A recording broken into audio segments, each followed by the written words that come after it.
kami persilakan ilahi. Bismillah wassalatu ala rasulillah. Alhamdulillah nahmaduhu wa nasta'inuhu wa nastahdiih wa na'udzu billahi min shururi anfusina wa min sayyiati a'malina man yahdihillahu fala mudilla lahu wa man yudlil falan tajid lahu waliyyan murshida. Hayya Allah ikhwani fi Indonesia al-habiba. حيا الله حكومة إندونيسيا الحبيبة والشعب الإندونيسي وحياكم الله في هذا الجمهور المبارك ولا يشكر الله من لا يشكر الناس فشكرا لكم لحضوركم ولتفاعلكم مع القضية الفلسطينية.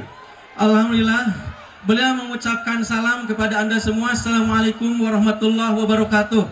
Selanjutnya saya mengucapkan puji syukur kepada Allah Subhanahu wa taala sehingga bisa hadir di tempat ini dan bertemu dengan hadirin wal hadirat semuanya di tempat ini.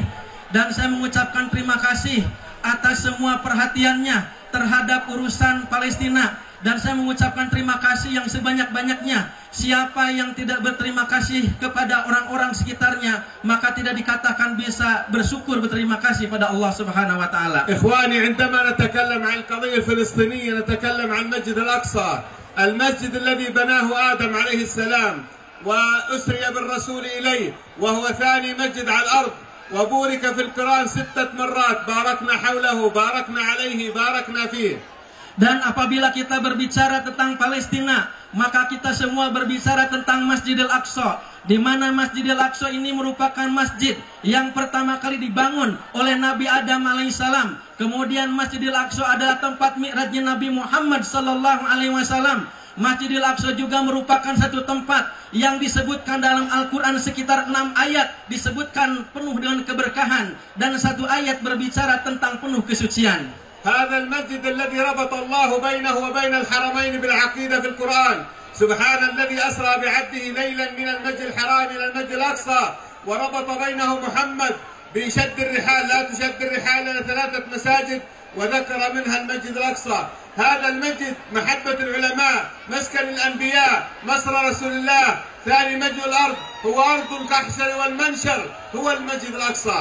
Dan yang selanjutnya, bahwa Masjidil Aqsa ini punya ikatan yang kuat dengan Masjidil Haram yang ada di Mekah. Oleh karena disebutkan bahwa Nabi Muhammad sallallahu alaihi wasallam diisrakan, dimi'rajkan dari Masjidil Haram kemudian ke Masjidil Aqsa. Kemudian juga punya ikatan yang kuat dengan Nabi Muhammad sallallahu alaihi wasallam, di mana Rasulullah sallallahu alaihi wasallam menyatakan tidak diperkenankan seseorang melakukan perjalanan kecuali dengan 3 masjid. Salah satunya adalah ke Masjidil Aqsa. Masjidil Aqsa ini merupakan masjid yang penuh kebaikan dan kita diperintahkan semuanya untuk memuliakannya. Al-Masjid Al-Aqsa alladhi awsa Rasulullah sallallahu alaihi wasallam biziyaratihi wa awsa bisuknah. Qala lil asaba 'alayka bi Baitil Maqdis allahu yansha laka dhurriyyatun yaquduna yarhuna ila Baitil Maqdis. Wa qala fil hadits Ibn Hiwala khiratu ardillah yajtabi ilaiha khiratahu min ibadihi. Dan yang selanjutnya, kita semua diperintahkan untuk senantiasa punya perhatian terhadap Masjidil Aqsa di Palestina. Kita juga diperintahkan untuk berjuang karena ternyata Masjidil Aqsa merupakan wilayah yang merupakan sebaik-baiknya tempat. Siapa orang yang ingin mendapatkan kebaikan di Allah, maka hendaklah punya perhatian kepada tempat yang penuh kebaikan tersebut. Masjidil Aqsa alladhi usra bi Rasulillah sallallahu alaihi wasallam. هذه الليلة المباركة وهي خيرة ليالي المسلمين الذي جمع الله خيرة أهل الأرض مع خيرة أهل السماء محمد صلى الله على محمد وجبريل عليه السلام وجميع الأنبياء صلى بهم محمد في الأقصى في ساحة الأقصى حول صخرة بيت المقدس. Dan yang selanjutnya, Masjidil Aqsa ini merupakan masjid yang penuh dengan kebaikan, dan orang yang melakukan perjalanan juga adalah orang-orang yang penuh kebaikan. Kemudian malaikat pun turun. Selanjutnya Nabi Muhammad sallallahu alaihi wasallam pun sempat melakukan salat di Masjidil Aqsa, halaman Masjidil Aqsa, kemudian mengimami para nabi. هذا المسجد المبارك المقدس الذي لا يدخله مسلم إلا أصبح طاهرا. ألا يدخل هذا المسجد أحد لا يريد إلا الصلاة فيه إلا خرج من ذنوبه كيوم ولدته أمه. إذا أردتم الجنة في الأقصى، إذا أردتم الطهارة في الأقصى، إذا أردت أن تخرج من ذنوبك في الأقصى.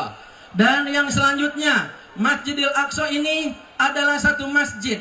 Siapa orang yang masuk ke dalamnya, maka pasti Allah akan membersihkan dosa-dosanya, menyucikannya. Dan barang siapa yang masuk ke dalamnya, melaksanakan sholat di sana dengan penuh ketulusan pada Allah Subhanahu wa Ta'ala, maka baginya surga. Ini menjadi salah satu pertanda bahwa ternyata tempat tersebut penuh dengan kemuliaan. هذا المسجد يتعرض الآن للصهاينة يريدون أن يحولوه إلى معبد صهيوني، يقول هذا معبد لنا، ويريد هدم قبة الصخرة وبناء هيكلهم المزعوم. يكذبون. هل تقبلون؟ هل هناك مسلم يقبل أن يدنس هذا المسجد المبارك المقدس ليصبح معلما يهوديا؟ لا. أين 2 مليار مسلم؟ عيب وعار على هذه الأمة أن يبقى هذا المسجد تحت الاحتلال الصهيوني. كيف بأن يتحول إلى معبدا يهودية؟ Namun suasana yang sangat menyedihkan dan mengkhawatirkan sekarang, Masjidil Aqsa yang merupakan masjid yang penuh kebaikan dan kemuliaan, sekarang ini Zionis Yahudi berusaha untuk menghinakannya, mencabik-cabik kehormatannya. Mereka berusaha ingin menghancurkan Masjidil Aqsa, berusaha menghancurkan wilayah yang namanya Qubbatus Sakhra. Mereka menggantinya dengan kuil Yahudi. Oleh karenanya, apakah kita menerima Masjidil Aqsa dihinakan? Lah, yang selanjutnya adalah umat Islam di dunia ini 2 miliar jumlahnya, dan orang-orang Zionis itu cuma 5 juta. Aib. Sesuatu yang merupakan kehinaan jika seandainya 5 juta Yahudi ternyata membuat 2 miliar kaum muslimin diam semuanya. كيف يحرم 5 مليون لقيط صهيوني مجمعين من 120 دولة يتكلمون 90 لغة، يحرم المسلمين من هذا الأجر؟ لماذا؟ الركعة في الأقصى ب7 شهور، 7 شهور في بيتك تعاد الصلاة في الأقصى. كيف؟ لماذا نحرم الشعب الإندونيسي والماليزي والتركي والعالم الإسلامي؟ لماذا يمنع من الصلاة في الأقصى في سبيل 5 مليون لقيط صهيوني؟ أين العرب؟ أين المسلمون؟ أين الإسلام؟ أين الشرفاء؟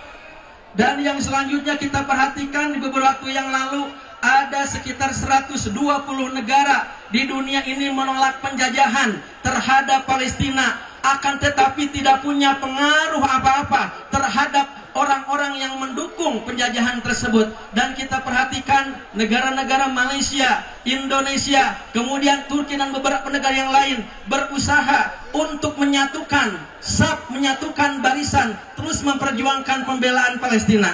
ولا تخافوا على إخوانكم، لن نتنازل عن الأقصى حتى لو لم يبقى إلا طفل فلسطيني واحد. الأقصى لنا جميعا للمسلمين، ولن يبقى به الصهاينة. لو قتلوا، لو ذبحوا، لو دمروا، هدموا البيوت، قتلوا النساء، الأقصى سيبقى لنا، لأن الله بشرنا به وأوعدنا بفتحه قريبا، ويقولون متى هو؟ قل عسى يكون قريبا. جيلكم هذا بإذن الله سيصلي بالأقصى محررا قريبا بإذن الله. Dan yang selanjutnya, Anda semua tidak usah khawatir, Anda semua tidak usah takut. Al-Aqsa ini satu saat akan dimenangkan oleh para pejuang-pejuang yang senantiasa berjuang di sana. Takbir, takbir, takbir, takbir. Akan tetapi pertanyaannya itu adalah, apa peranan kita? Kita berjuang atau tidak berjuang? Kita punya peranan atau tidak punya peranan? Al-Aqsa akan dimenangkan, karena ini semua adalah ujian untuk kita semua. Khaybar, Khaybar ya Yahud. Khaybar, Khaybar ya Yahud. جيش محمد سوف يعود. جيش محمد سوف يعود. خيبر خيبر يا يهود. خيبر خيبر يا يهود. جيش محمد سوف يعود. جيش محمد سوف يعود. بالروح، بالروح، بالدم، بالدم. نفديك يا أقصى. نفديك يا أقصى. بالروح، بالروح، بالدم، بالدم. نفديك يا أقصى. نفديك يا أقصى. إندونيسيا مرديكا. إندونيسيا مرديكا. فلسطين فريدم. فلسطين فريدم. فيا إخواني لا تخافوا على فلسطين، ونجيناه ولوطا إلى الأرض التي باركنا فيها للعالمين. فلسطين ستتحرر بإذن الله، لكن لا بد أن يكون لنا يد في ذلك الآن. لا يستوي منكم من أنفق من قبل الفتح وقاتل، أولئك أعظم درجة من الذين أنفقوا من بعد وقاتلوا، وكلا وعد الله الحسنى. Dan yang selanjutnya, ingat sekali lagi, Palestina akan dimenangkan. Dan ingat, sebelum menyambut kemenangan tersebut, berbeda, berinfak, bersedekah, berdonasi sebelum kemenangan, dan berinfak, berdonasi setelah pemenangan. Oleh karenanya, menyambut kemenangan tersebut, mari kita persembahkan infak terbaik kita. Takbir, takbir, takbir. Allahu Akbar. وقد حاول الصهاينة 2021 قبل سنتين أن يسيطروا على الأقصى ويبنوا معبدا يهوديا فوق صخرة بيت المقدس. هذه الصخرة التي هي جزء من الجنة التي قال عنها محمد صلى الله عليه وسلم العجوة والصخرة من الجنة.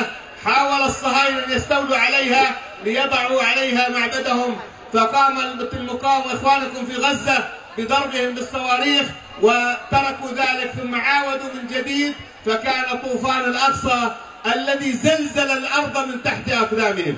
Dan ingat, pada tahun 2021 kemarin, orang-orang Zionis Yahudi berusaha melakukan penghancuran dan juga pelarangan kaum muslimin untuk bisa masuk ke sana melaksanakan sholat. Akan tetapi masyarakat, para pejuang yang di Gaza melakukan perlawanan. Itu ada pertempuran namanya Saiful Quds. Berjalannya waktu sekarang tahun 2023, mereka pun hendak melakukan penghinaan dan penghancuran terhadap Al-Aqsa. Selanjutnya kaum muslimin yang ada di Gaza melakukan perjuangan. Ini yang namanya sekarang perjuangan Tufanul Aqsa, yang merupakan respon atas kekejian mereka terhadap orang-orang di Al-Quds dan kehinaan mereka terhadap Al-Aqsa. فلا تخافوا على إخوانكم، المقاومة بخير والمجاهدون بخير ولم يقدموا إلا القليل. نعم نحزن لما نشاهد من النساء والأطفال والبيوت والمدارس والمستشفيات التي تقوم بتدمير هذه المجرمة الصهيونية، وستحاكم وستروا قريبا بإذن الله ستتحول إلى مزابل التاريخ، إلى المحاكمة الجنائية بما يقومون به. لكن إخوانكم بخير، قتلانا في الجنة وقتلاهم في النار. Dan yang selanjutnya sekali lagi, ingat, Palestina akan dimenangkan, Al-Aqsa akan bisa diambil alih lagi. Kita akan menang, tetapi walaupun demikian kita pun merasa sedih dengan banyaknya korban dari anak-anak kecil yang tidak berdosa, wanita-wanita yang tidak punya salah, hancurkannya rumah-rumah, hancurnya masjid-masjid, hancurnya sekolah-sekolah. Tetapi terkadang ini adalah satu harga perjuangan yang terkadang harus ada pengorbanan-pengorbanannya. ولكن ما هو واجبنا نحن إخواننا في فلسطين؟ إخوانكم في فلسطين هم أولى الناس بالزكوات والصدقات، فقراء، مساكين، غارمين، وابن السبيل، ويجاهدون في سبيل الله.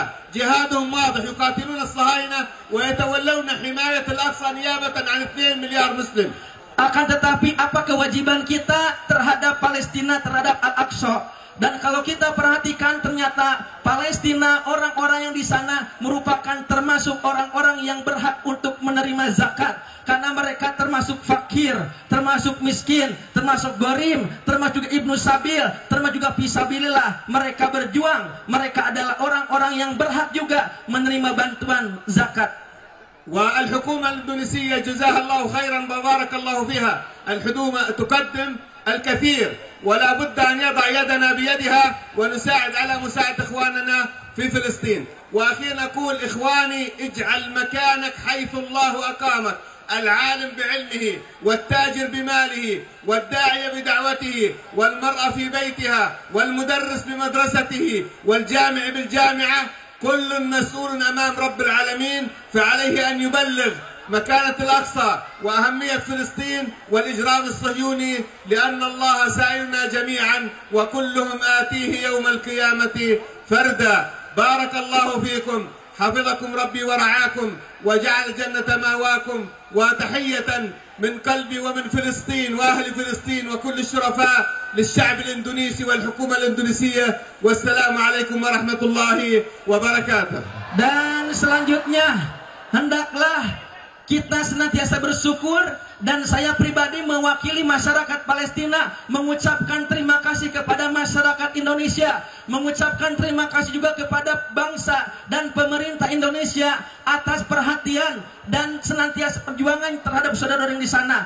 Oleh karena kita berjuang sesuai dengan kemampuan kita, Maka guru-guru berjuang membela Palestina dan mengajarkan kepada anak-anaknya, anak muridnya. Kemudian ibu-ibu rumah tangga mengenalkan anak-anaknya tentang Al-Aqsa, kemudian Palestina. Para pedagang berjuang dengan ekonominya. Oleh karenanya, semoga kita semua memberikan keberkahan. Hormat saya mewakili warga Palestina, bangsa Palestina kepada Anda semua. Assalamualaikum warahmatullahi wabarakatuh. Waalaikumsalam warahmatullahi wabarakatuh.